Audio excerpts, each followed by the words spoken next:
Саламатсыздар ма, құрметті әріптестер? Шеберлік сыныпты өткізетін Сүгірбекова Үміт Ізбасарқызы қазақ тілі мен әдебиеті пәнінің мұғалімі.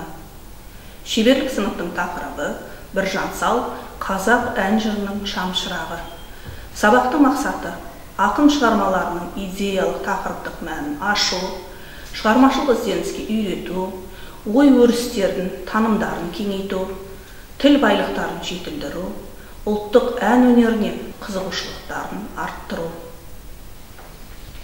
Сабақ басында оқушыларға қойылған екі проблемалық сұрақ өте тиімді болды. Оқушылар Біржан өлеңдерінің бізге жоғалмай жетуі мен өміршеңдігі туралы түсінді. Біржан өлеңдерінің ұмытылмай бізге жетуінің себебі неде деп ойлайсыздар?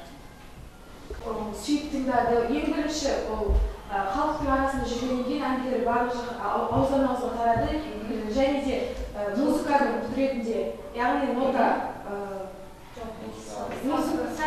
саз өнерінің өлеңдерінің өміршеңдігі ең басты салаларда әлеуметтік жағдайда жақсы, әлеуметтік тұрмыс тіршілікті баяндайды. Тағы достықты, адалдықты шырқаған Біржан Сал. Махаббат жайлы, яғни өмірдегі ең маңызды дүниелер ол не екен?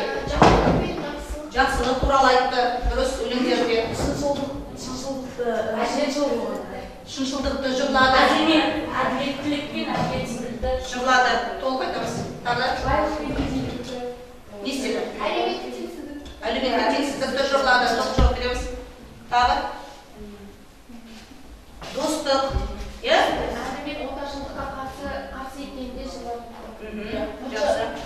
Оқушылар шығармалардың тақырыбына сәйкес шығарма атауларын топтастыру кезінде белсенділік танытты. Оза оқыту әдісі тиімді болып, оқушылар оқып келген білімдерін топта ортаға салып, барынша шығармаларды талдай білді.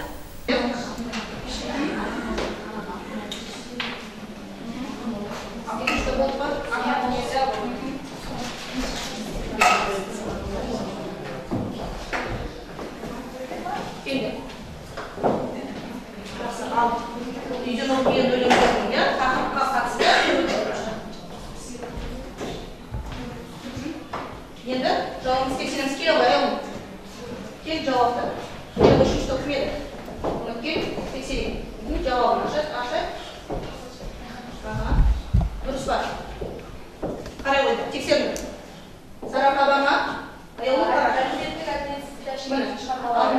Ақсақ киік бар ма? бар. Қара. Тексер. Көбік шашқан бар. Абай. Тыныш. Адасқақ бар. Не қате? Бар ма? Қарасу есік алды деген. Қарасу есік алды деген әлеуметтік теңсіздікке қатысты болатын. Немен шатастырыпты? Көкек. Не туралы екен? Көкек туралы. Жақсы. Бір қатеңіз бар. Екінші топ отырау. Біржан Сал бірден телефонды ақсеткеш, ақтенсек, алтын балдар. Дұрыс па? Дұрыс. Жақсы. Отырау. Рахмет, отыра ғой. Ләйлім сұрақ, Бүлбіл Жанбай, Ташқұрым, көкек ақтенсек, айтпай шыдер. Дұрыс па? Жауап ей, ақтенсек деген. Ақтенсек Онда бұрылдай бұл керек. бұрылдай болды. Жақсы. Бір қате.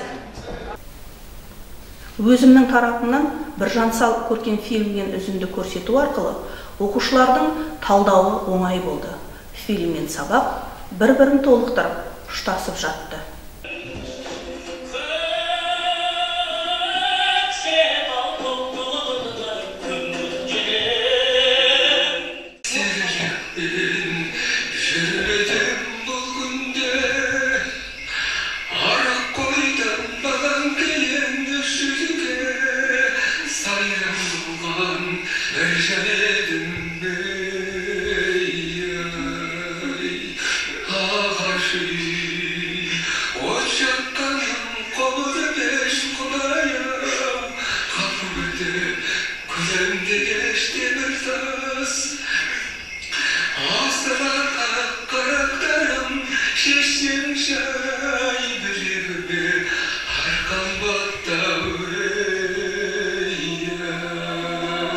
Оқушылар екі түрлі түсіндірме күнделігі стратегиясында берілген үзінділер бойынша Кейіпкерлердің іс-әрекеттері арқылы бейнелерін ашып, пікірлерін еркін айта алды.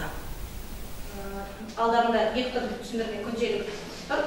Сол екі түрлі түсіндірме күнделігіне байланысты тапсырмалар бар, орындаймыз. Өлеңдер келіп, сол өлеңге қатысты пікір жазамыз.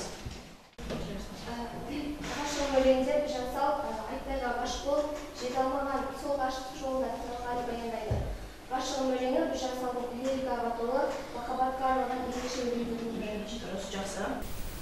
Оқушылар топтастыру стратегиясында ақын шығармаларын талдау арқылы біржан сал бойындағы адами қасиеттерді таба білді.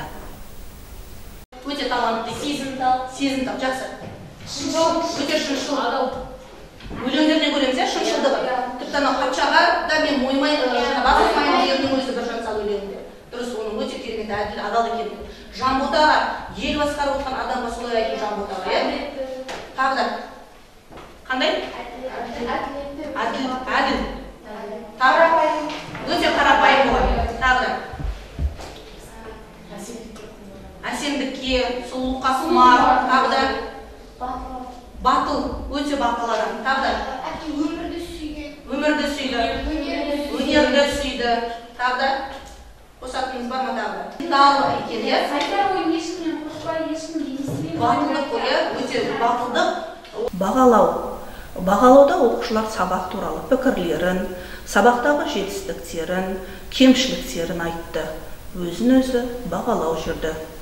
Қызықты өтті, әсіресе оқушылардың өзінің айтқан пікірлері, өлеңдер қатынады.